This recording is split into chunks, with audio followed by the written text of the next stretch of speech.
Malole soifua manwea, good morning. It's a very grey day here in Mana compared to the earlier in the week. Yeah. Apparently, Porirua had the hottest day on record for a spring day a couple Wow. of days ago at 25 degrees. So, you know, Okay. if you Yeah. feel like a summer holiday, come to Porirua. You don't normally have that temperature, Barbara. Oh, Yeah. we've been having quite warm temperatures since last summer. Last summer was really hot here Yeah. in Yeah. Wellington, but to have such a hot degrees in spring is really unusual for us. Okay, let's talk about today. It's D-Day. Any Yes, expectations from yep, me? Yeah. big Yeah. day today. So today at 2 p.m., the Electoral Commission will release the special votes count and then the full election result.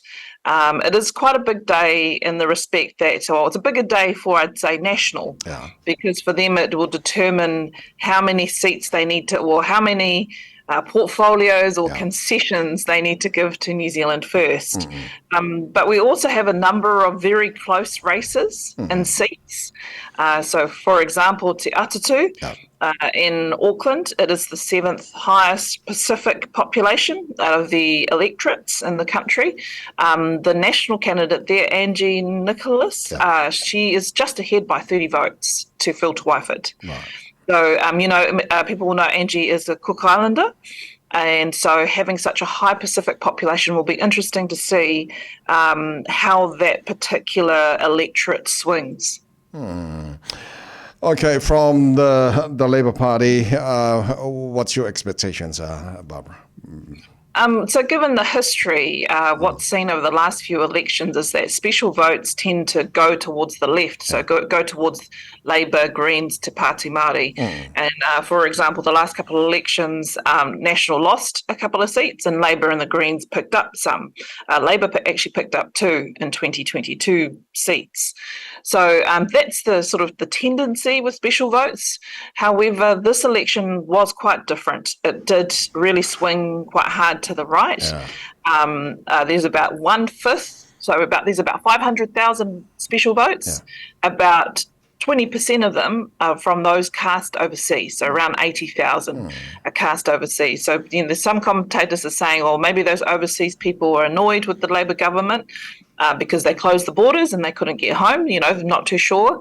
But the other thing is the other sort of 80% of the votes are people that couldn't enrolled on the day. So it'd be really, we don't know where it's going to go, obviously, and we can't go by history showing that history gave Labour a huge majority last time, and then it swung right back to National this time. Yeah. So wait and see for 2 p.m. today. It's going to be a really interesting day. Okay, Honourable Barbara Edmonds, talking about the special votes counting today. The leader of the National and incoming Prime Minister for New Zealand, Christopher Luxon, is not happy. He said 3 weeks to wait for the special votes to be counted is too long. What's your thoughts about this? So that's the current law, and that the Electoral Commissioner cannot return the results until all the special votes have been received. There's some deadlines around when they need to be received because some are coming from overseas. They're not just ones that are internally. So, that's really up for the national government as to whether they want to change those rules. For me, yes, 3 weeks seems like a really long time. However, it needs to be right. We need to ensure that they're counted, that they're scrutinised. And it's not just the special votes of 500,000. This is when they actually confirm the other 2 million votes. So I don't know whether you want to, for me, I don't have a particular personal view around whether that should be short or not. I just want the job to be done accurately because the elections are important. And, you look at Te Atatu, which has 30 votes. You look at Nelson, that has 54 votes, where the candidate and the national candidates are leading.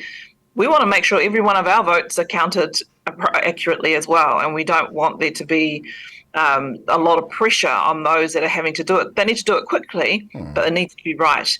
And as the Electoral Commissioner was saying yesterday, they've got people working through the weekend and working through the week. So it's not like it's their, just a 9-to-5 job. They're doing the best that they can. So it'll be interesting to see if when the electoral review comes out, so after every election, a review is undertaken, the Justice Select Committee review it. It'd be interesting to see what recommendations come out of that, because we also know there were issues on the day. with the system going down. We know there was issues on the day with them having to revert to the paper rolls. So again, it's one of those things that they need to make sure it's accurately counted. But there's other issues which I think the Electoral Commission review will follow after this election. Okay, Barbara, please share us your experience. How much time do you think, asking about a time frame from now, that the new government will sort out the cabinet ministers and all that? What's your experience about this? So there's been no indication, Christopher Luxon said he wants to do it as quickly as possible.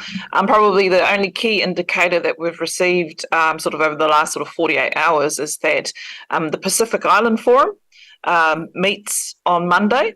So normally you send your leader, you send your prime minister to this.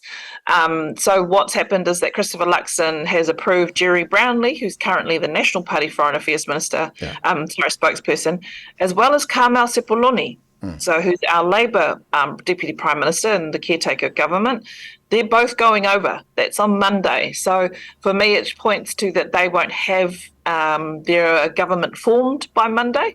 If he couldn't be there, So I suspect that they'll be able to get to something by the end of the week. That's probably my best guess, considering they've been building relationships over the last few weeks.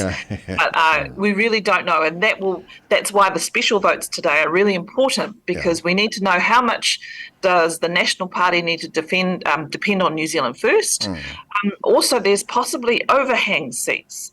So there is, if a party such as Te Pāti Māori, they've got 4 electorate seats versus only a certain amount of the vote. So they've got more seats than they've got party votes. That creates an overhang in Parliament, so an additional seat, plus the Port Waikato election. So we may possibly have 121, 122 seats in Parliament, which means that National will need more than 61 votes to get legislation over the line. So all that hangs in the balance in today's results. Okay, Barbara, we were talking yesterday to one of the Green Party MPs, one of our Pacific Island MP, Te Anau Tuiono. What he said, he will be working really hard with Whanana Official Collins and hopefully with other Pacific Island MPs in the opposition government, just to make sure that they will put pressure on the new government and make sure they will follow what they promised. What do you think about this? And that's the role of every opposition MP. So our role is to hold the government to account. For Te Anau Tuiono, I've got a good working relationship with Te Anau as the Minister of Pacific Peoples. We used to have regular meetings so that he could bring any issues that he was seeing across from Pacific communities he was meeting. So we will work together, obviously, to hold them to account. But at the same time, as Pacific MPs, we still have 5 of them on the Labour Party. It's a role that we will all need to play. And the Labour Party at one point might have a different view as to how things could be done for Pacific peoples as opposed to the Greens. But that is the thing about opposition. We're all opposition. There's only one government, and they're the ones that we have to hold to the fire. Right. Okay, so today, when do you think, you did mention your new office last week, have you shifted everything into your new office? And how about other Labour, like the leader of the Labour Party and all others, have they shifted already, or are they still there? No. So Parliament, so again, that all depends on when a government is formed. Right. I've been in the Beehive when I worked for Judith Collins, Honourable Judith Collins, when Labour came in. So effectively, once the new government is formed, once new ministers are signed in, it's likely that the actual physical move within Parliament and the Beehive actually happens next weekend. It could be. If they get their government formed next week, then next weekend everybody moves. So that's basically it. They need the ministerial services, which comes under the Department of Internal Affairs. They need those 2 or 3 days because, as you can imagine, there's 120 MP offices, including a whole executive wing, which is the Beehive, that needs to be moved out and people brought in. So it's quite a big logistics, but it's also good for the moving companies every so often that they get this big job to do. But having worked with the Department of Internal Affairs and having seen it myself, seen it myself in previous governments, and also when ministers lose jobs or MPs leave, but a move happens then as well, but not to this extent. I know that they'll do the best job that they can. Okay, to wrap up everything this morning, did you watch the game? All Blacks, South Africa? I'm still in black. I'm still mourning. I thought so. I thought so. Yeah, it was an intense game. My children and my husband and I were all very much yelling at the TMO.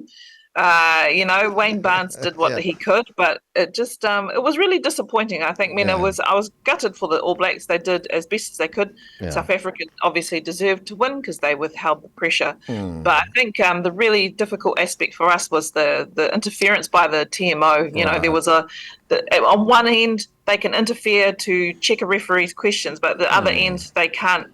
They can't make the referee correct something. So really. Sad, but we've got a few more years. Adi Savia, he's the man. Our boy, he's the man. So my hope is that once everything's settled, when they get their next tour ready for next year, that Adi Savia is our captain.